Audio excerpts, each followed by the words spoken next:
These are the topics that we have covered so far. We are going to go now for 4.1 Syslog. First of all, what is Syslog? Syslog is a logging system originally created for Unix. It is both a process and a protocol. As a process, it is going to collect logs from other processes or subsystems in the same device or from remote devices by listening to a network port. It is also a protocol that is used to transport logs over the network using UDP most of the times, but other transports are available such as TCP or TLS. Several processes or subsystems are going to maintain communication with the Syslog process within the same device. And every single one of these processes or subsystems are going to get identified by an ID that we are going to call the facility ID. Examples of facility IDs are link, sys, line proto, sec, and so on. Additionally, they are going to look after special types of events. For instance, the link subsystem is going to look after interface state events, the OSPF subsystem is going to look after OSPF routing protocol events, and so on. So when a certain event happens, the subsystem that is looking after these types of events is going to submit a log entry to the Syslog process. Eventually, this log entry will include the facility ID, the event details, the event mnemonic, and the event severity level. These are the 8 severity levels used by Syslog. They are numbered from 0 to 7. They also have names. We need to memorize these. The lower the number, the more important an event is. Upon receival of these log entries, the Syslog process must redistribute these to one or several destinations. We're going to talk about destinations now. The first destination that we're going to talk about is the console. So if you were connected to the console, you will see log entries showing up there. In Syslog terms, the console is known as just console. Now, we can select the severity level of the logs that we want to receive at a certain destination. In order to do so, we are going to configure a severity level for the destination. The Syslog process is going to perform a severity level comparison. If a log entry severity level is equal or higher in importance, it is going to get sent. As an example, let's say that we configure severity level 3 or error to the console. In that case, only logs having severity level of 0, 1, 2, and 3 will get sent to the console. The next destination is terminal lines. So if you are connected remotely through Secure Shell or Telnet to a device, you will see log entries showing up in your terminal line. In Syslog terms, terminal lines are known as monitor. As any other destination, terminal lines or monitor must have a severity level configured as well. In the previous cases, the logs get sent to the user connected to the console or to the user connected to the terminal line. In both cases, the log gets lost. It is not saved anywhere, it is gone forever. So what if we wanted to start saving these logs somewhere? The first option that we have available is using the RAM. So we can have a buffer where we can store logs there until the buffer gets full or until the device is restarted. This is known as the buffer destination or location. Just a note here about the buffer destination. When the buffer gets full, we start dropping log entries in order to make room for the new log entries. As any other destination, when configuring the buffer destination, we must configure a severity level. Now, if we wanted to save log entries in a location that is not going to lose this information after a device restart, we can save log entries in Flash. The way it works is that Syslog is going to create a directory in Flash, and then it is going to create several files where these files are going to store log entries. This is known as persistent in Syslog terms. In order to make this work, we need to configure the buffer destination first. So the severity level that we are going to configure for the buffer destination will apply for the persistent destination. Log entries are going to arrive to the buffer destination first, and then we have two options there. We can go for the batch method, where we wait to gather several entries first and then write them down in a single write operation, or we can go for the immediate method.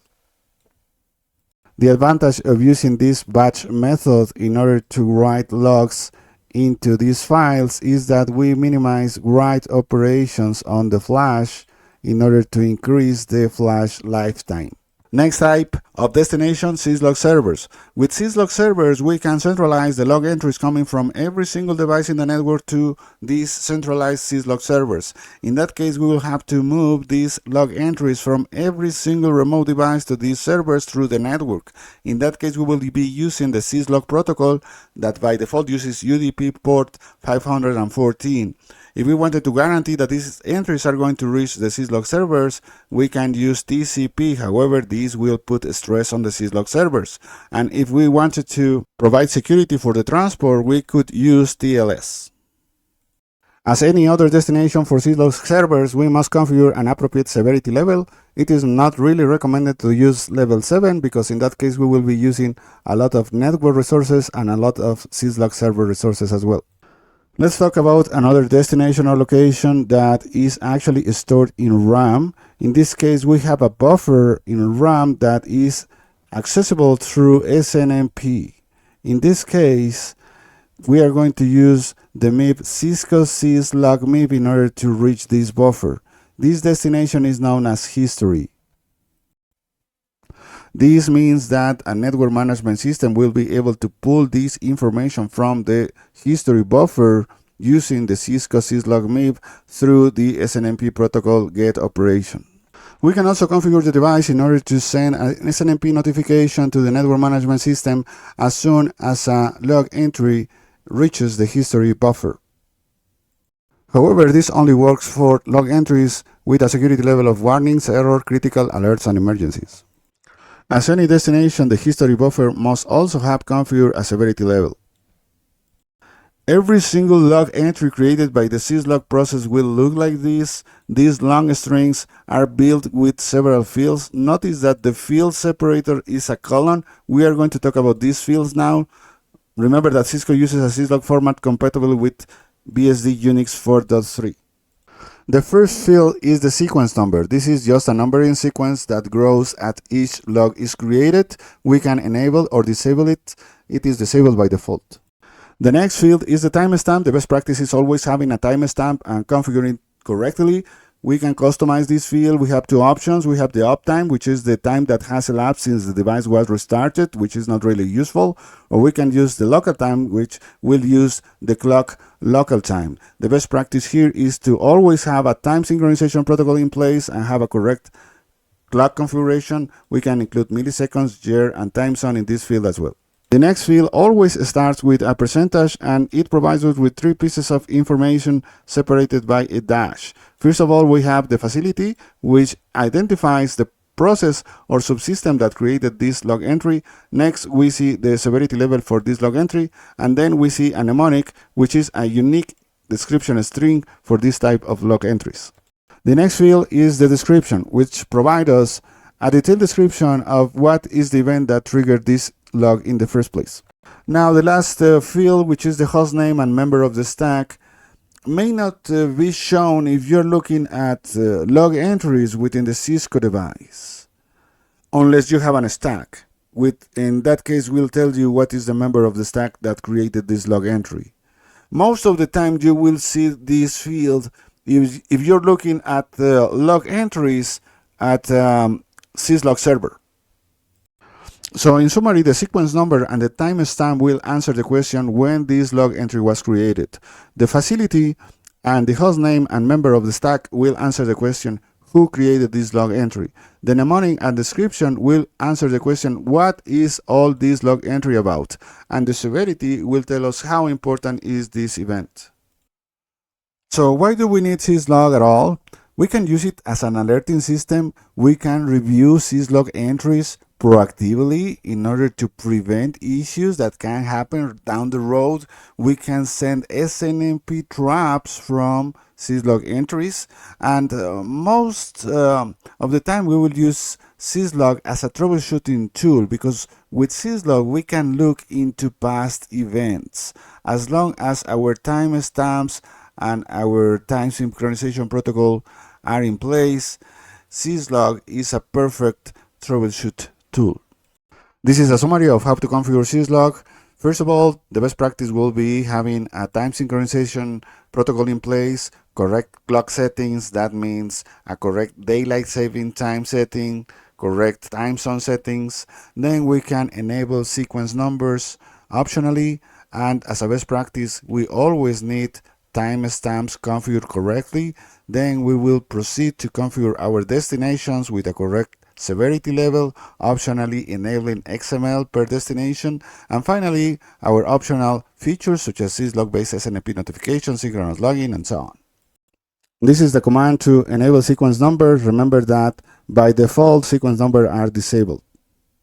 This is the command to enable timestamps for your log entries. Remember that the timestamp field may be disabled on some systems by default. You have two options here. Go for the uptime or go for your clock time. If you go for the clock time, you have two options as well. You may show universal time or your time zone time. You may include milliseconds, the time zone, and the year in the field as well. You can use this command to send logs to the console. You can use this command to stop sending logs to the console. By default, logs are sent to the console with severity level debugging. You can use this command to send logs to terminal lines. You can use this command to stop sending logs to terminal lines. By default, logs are sent to terminal lines with severity level debugging. You can use the command terminal no monitor to refuse permission to receive syslog message at the current terminal that you're using. This command is not saved, so if you log out and you log in again, you will be receiving message again. You can use the command terminal monitor to grant permission to receive syslog message again to your current terminal. You can send logs to a RAM buffer with this command. You can stop sending logs to the RAM buffer with this command. You have control over the buffer size with this command. This is enabled by default with severity level debugging. Remember that the contents of this buffer are lost at device restart. We can enable sending logs to servers with this command. We can disable this feature with this command. We can configure the IP address of each server with this command. We can also establish the transport protocol and the port number with the same command, and we can use syslog facility to establish what will be the facility that will be assigned to remote devices when the syslog server receives logs from them. When it comes to the history buffer, it is enabled by default with severity level warnings and size 1. It cannot be disabled. We can change how many login entries it can hold, and we can change the severity level. In order to send logs to files in Flash, we must first enable login buffer, and then we can use this command, login persistent.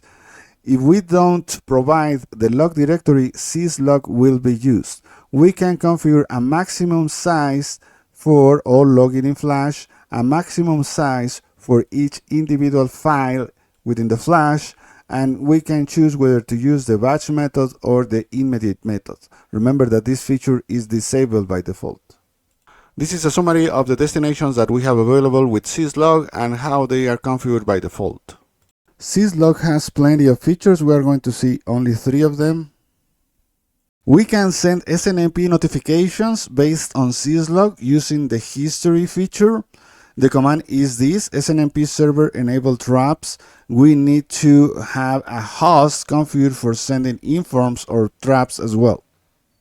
When receiving a syslog message into the console or into a terminal line, this syslog message is going to interrupt whatever the user is typing. So if we enable this feature, the syslog message is still going to interrupt whatever the user is typing. However, the command that was being typed is going to get refreshed into a new line. This is the command.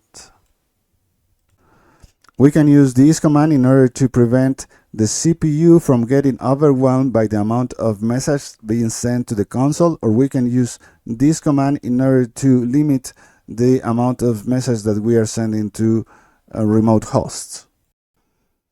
Let's move on to troubleshooting commands. Let's see how to validate syslog configuration, how to see the contents of the RAM buffer, the history buffer, the files located in Flash, and how to generate logs at will for troubleshooting.